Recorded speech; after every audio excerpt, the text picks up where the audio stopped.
시편 139편을 묵상하게 됩니다. 시편의 제5권 속에 다윗의 시가 시편 138편부터 145편까지 다윗의 시가 연속해서 나타나고 있습니다. 시편 제5권은 포로 귀한 백성들, 역사로 보면 포로 귀환을 통한 하나님의 나라의 회복에 대한 내용들이 나타나고 있는 내용이 있는 반면 또한 다윗의 시가 이렇게 연속해서 등장하기도 합니다. 다윗의 이 마지막 5권에 속한 시는 결국 다윗의 마지막 노년의 시로 보는 것이 가장 이 구조상 좋겠습니다. 하나님의 나라를 살았던 다윗, 그 하나님의 나라를 통치하는 대리 통치자로 살았던 다윗 왕의 마지막 인생의 고백으로서의 제5권에 나타난 이 시편의 다시 연속을 우리가 38편부터 45편까지 그렇게 보게 되는 거죠. 결국 하나님의 나라의 왕으로 살았던 다윗의 인생의 마지막 고백이 되는 거죠. 우리의 인생에 적용해 보면 우리의 인생의 마지막 고백, 우리의 전체 삶을 통하여서 나에게 하나님은 어떤 하나님이셨는가라는 그 고백을 하고 있는 다윗의 노래다라고 생각해 볼 수 있는 거죠. 우리의 호흡이 끝나는 그날, 우리의 삶이 요약되는 그날, 그날의 우리의 고백이 과연 어떤 고백일까라는 질문과 함께 다윗의 고백처럼 우리의 인생의 마지막 그러한 고백이 하나님 앞에 올려지기를 사모하는 저와 여러분 되기를 주님의 이름으로 축복합니다. 다윗의 그 마지막 고백은 가장 먼저 오늘 시편 139편의 전반부에 고백되어 있는 것은 다윗의 그 전 인생을 통하여 알게 된 하나님, 그 인생을 통하여 경험하게 된 하나님은 나의 모든 걸 아셨던 하나님이셨다라고 고백하고 있습니다.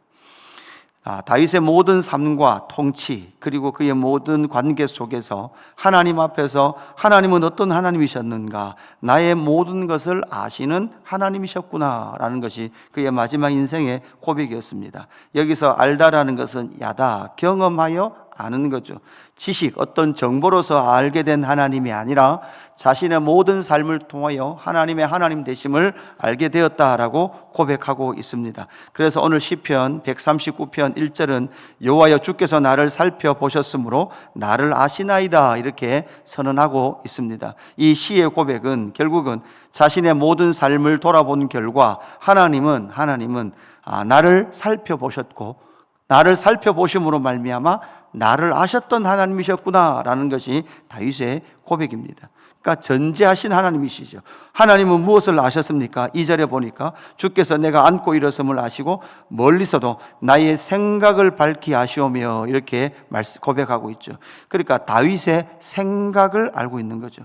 그 생각으로부터 무엇이 나옵니까? 앉고 일어섬, 그 행동이 나오게 돼요. 그래서 3절에 보니까 나의 모든 길과 내가 눕는 것을 살펴보셨으므로 나의 모든 행위를 익히 아시오니 이렇게 말씀하고 있죠. 생각, 다음 무엇을? 행위를 알고 계셨다. 나의 모든 길이라는 그것이 우리로 번역된 모든 길은 결국 이런 의미이기도 합니다. 나의 흔들린 길이라는 의미도 됩니다. 자신의 삶 가운데 때로는 흔들린 길이 있고 이 길이 흔들렸다라는 말은 무슨 말입니까? 다윗이 걸음이 흔들린 때도 있었다라는 고백이 됩니다. 자신의 길이 때로는 걸음이 흔들리기도 하고 내가 눕는 것으로 번역된 이것도 때로는 내가 넘어지기도 했음에도 불구하고 이렇게 번역해도 문제가 없습니다. 자신의 걸음이 흔들리고 자신의 걸음이 때로는 넘어지기도 했음에도 불구하고 그것을 살펴보셨으므로 나의 모든 행위를 익히 아시오며 이렇게 고백하고 있고 4절에서 여호와여 내 혀의 말을 알지 못하는 것이 하나도 없으시니이다 이렇게 고백하고 있죠. 그러니까 말로 이어집니다. 그래서 하나님은 무엇을 알고 있었습니까? 다윗의 생각, 다윗의 행위, 다윗의 말을 알고 계셨다라고 그렇게 다윗은 하나님 앞에 고백하고 있죠. 그래서 자신의 전 삶과 또한 자신의 걸어갔던 걸음을 통하여 나의 생각도 나의 길, 나의 모든 행위도 그리고 내가 했던 그 모든 말도 하나님이 알고 계셨다라는 것의 다윗의 마지막 고백이더라라는 것이죠. 우리 역시도 마찬가지입니다. 우리가 삶을 살아가면 갈수록 하나님께서 나를 알고 계셨다라는 것을 더더욱 많이 경험하게 되는 거죠. 내가 살아간 그 모든 길은 하나님께서 아셨고 하나님께서 아심으로 말미암아 그 하나님의 전지하심이 내 삶 가운데 나타나고 있다라는 것을 우리는 경험하게 되는 겁니다. 두 번째는 어떤 하나님이셨습니까? 다윗의 그 모든 인생을 총합하여 고백한 두 번째 하나님의 성품은 하나님께서 내 삶에 임재하셨구나라는 고백입니다. 5절에 보니까 주께서 나의 앞뒤를 둘러싸시고 내게 안수하셨나이다, 이렇게 고백이 이어지고 있습니다. 하나님, 편재하신 하나님께서 그냥 편재하시는 것이 아니라 나의 삶에 뭐 하셨다는 거예요? 임재하셨구나라는 거죠. 하나님이 내 삶을 안수하셨구나라는 것입니다. 그래서 6절, 이 지식이 내게 너무 귀하니 높아서 내가 능히 미치지 못하나이다.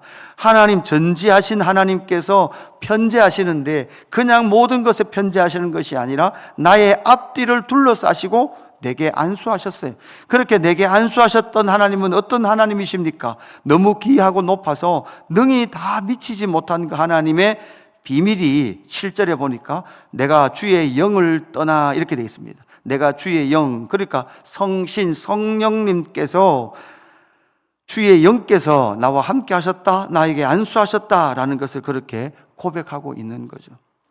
구약의 인물이었던 다윗이 주의 영, 성령님에 대해서 알고 있었습니다.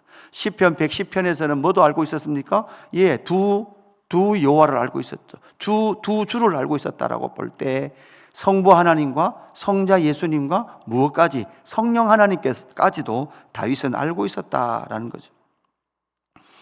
그래서 7절에 내가 주의 영을 떠나 어디로 가며 주의 앞에서 어디로 피하리까? 여기서 주의 앞이라는 것은 주의 얼굴이라는 의미입니다. 주의 얼굴에서 떠날 수 없다라는 것을, 왜? 하나님께서 자신의 삶 가운데 임재하셔서 함께 하셨던 하나님이셨다라는 것을 고백하고 있는 거죠. 때로는 아들의 반란에 의하여, 압살롬의 반역에 의하여 혼자 도망하고 있는 자신의 모습이었을지라도 그 순간에도 하나님께서 어떻게 하셨다는 거예요? 주의 영이 나와 함께 하셨다라는 것을 다윗은 고백하고 있습니다. 자신의 인생의 삶 가운데 때로는 혼자 버려진 것처럼 그런 삶의 시간이 있었을지라도 그 시간이 혼자 내가 통과하는 것 같은 외로움의 그러한 순간이 있었다 할지라도 그 순간조차도 하나님께서 어떻게 하셨다? 함께 하셨다, 임재하셨다라는 것이 다윗의 고백이더라라는 거죠. 사무엘하 23장 2절, 그러니까 사무엘 하니까 다윗의 왕으로 통치하는 그 왕의 통치의 마지막에 보면 다윗이 시편의 고백이 기록된 것이 아니라 사무엘 하에 기록되어 있는 다윗의 시들이 있습니다. 그 사무엘 하 역사서에 기록되어 있는 다윗의 고백 중에 사무엘하 23장 2절, 그게 마지막 부분이거든요. 보시면 이렇게 되어 있습니다. 여호와의 영이 나를 통하여 말씀하심이여 그의 말씀이 내 혀에 있도다, 이렇게 고백하고 있습니다. 그러니까 여호와의 영이 지금 어떻게 나를 통하여 말씀하시고 계시고 그 말씀이 내 혀에 있다. 이게 예수님께서 하셨던 말씀이 다윗의 고백과 유사하게 드러나고 있거든요. 23장 5절에도 다윗은 이렇게 고백을 하고 있습니다. 내 집이 하나님 앞에 이같지 아니하냐? 하나님이 나와 더불어 영원한 언약을 세우사 만사에 구비하고 견고하게 하셨으니 나의 모든 구원과 나의 모든 소원이 어찌 이루지 아니하시랴, 이렇게 고백하고 있습니다. 그러니까 하나님께서 자신의 삶과 모았다는 거예요. 함께 하셨다는 거예요. 그리고 하나님께서 약속하시고 또한 그 약속을 세우셔서 만사에 구비하시고 견고하게 하셨으니 나의 구원, 나의 모든 소원을 하나님께서 반드시 이루신다라는 그 고백을 사무엘 하에서 다윗이 하고 있더라라는 사실이죠. 그래서 하나님께서 다윗의 전체 삶에 임재하셨다라는 것을 그는 고백하고 있습니다. 세 번째는 무엇이었습니까? 세 번째는 하나님은 나에게 능력의 하나님이 되셨구나라는 것을 고백하고 있습니다. 10절에 보니까 거기서도 주의 손이 나를 인도하시며 주의 오른손이 나를 붙드시니이다, 이렇게 고백한 이후에 11절, 내가 혹시 말하기를 흑암이 반드시 나를 덮고 나를 두는 빛은 밤이 되리라 할지라도, 흑암이 나를 반드시 나를 덮고 나를 두는 빛이 밤이 되리라 할지라도, 그러니까 다윗의 삶 가운데 진짜 흑암 같은 삶이 많았던 거죠. 다윗이 밤에 밤을 잠을 잘 수 없는 상황. 그러니까 초창기는 너를 어땠습니까? 사울 왕으로부터 도망 다니던 그때, 자신의 고난 속에 고난을 당하고 있을 그때, 반대로 다윗의 통치 마지막에는 인구조사를 통해서 많은 하나님의 백성들이 고통을 당하고 있는 그때조차도 그러한 흑암 가운데에 있어서 자신의 인생이 어둠 가운데 있다라고 말할 그때에도 12절, 주에게서는 흑암이 숨기지 못하며 밤이 낮과 같이 비추이나니 주에게는 흑암과 빛이 같음이니이다. 이 말이 우리가 시적 표현이니까 잘 이해를 못하죠. 우리는 잘 이해를 못하죠. 흑암과 빛이 같음이라. 여러분, 흑암이 어떻게 빛과 같습니까? 이런 생각을 할 수 있어요. 흑암은 흑암이고 빛은 빛인데 하나님 편에서는 흑암과 빛이 같다라고 그렇게 다윗은 고백하고 있는 거죠. 이것은 무엇입니까? 다윗 자기 편에 볼 때는 흑암이에요, 어둠이에요. 그러나 하나님은 그 흑암의 시간이라고 말하는 그 시간조차도 하나님은 다윗을 능력 가운데, 무엇 가운데 통과하게 하셨다? 나를 빛 가운데 통과하게 하셨구나. 나는 어둠이라고 말했습니다. 나는 지금 어둠 가운데 있다고 생각했습니다. 그러나 하나님은 그 내가 생각했던 흑암조차도 무엇으로 통과하게 하셨다? 빛 가운데로 통과하게 하셨다라는 것이 인생을 다 살아본 다윗이 경험한, 알게 된 하나님이었다라고 고백하고 있더라라는 사실이죠. 흑암 가운데도 숨기지 못합니다. 반드시 찾아내십니다. 반드시 잃어버리지 않고 함께 하셨다라는 것이 바로 다윗의 고백이었다라는 사실입니다. 그래서 우리가 우리의 삶을 돌아보면 사실 다윗의 인생과 함께 비교해 보면 다윗의 인생 속에서도 흑암과 같은 시간이 있었습니다. 그래서 우리의 삶 가운데서도 우리가 느끼기에도 때로는 내 길이 흔들리기도 하고 내 걸음이 흔들리기도 하고 넘어지기도 합니다. 또한 흑암과 같은 시간도 우리 가운데 있을 겁니다. 그럼에도 불구하고 이 흑암의 시간을 통과해낸 다윗이 나 흑암 잘 통과했죠가 아니라 그 흑암의 시간조차도 하나님께서 밝은 빛으로 내 삶을, 내 걸음을 인도하셨구나라는 것이 다윗의 마지막 고백이 되어지더라라는 사실입니다. 오늘 우리 시편 139편 전반부 말씀을 살펴보면서 우리의 모든 삶이 이러한 하나님 앞에 고백이 되고 찬송시가 되는 저와 여러분의 삶이 되기를, 고백이 되기를 주님의 이름으로 축복합니다. 하나님 아버지 감사합니다. 때로는 다윗의 인생의 걸음도 흔들리기도 하고 넘어지기도 했습니다. 범죄하기도 하고 또한 자신의 뜻대로 인생을 살기도 했습니다.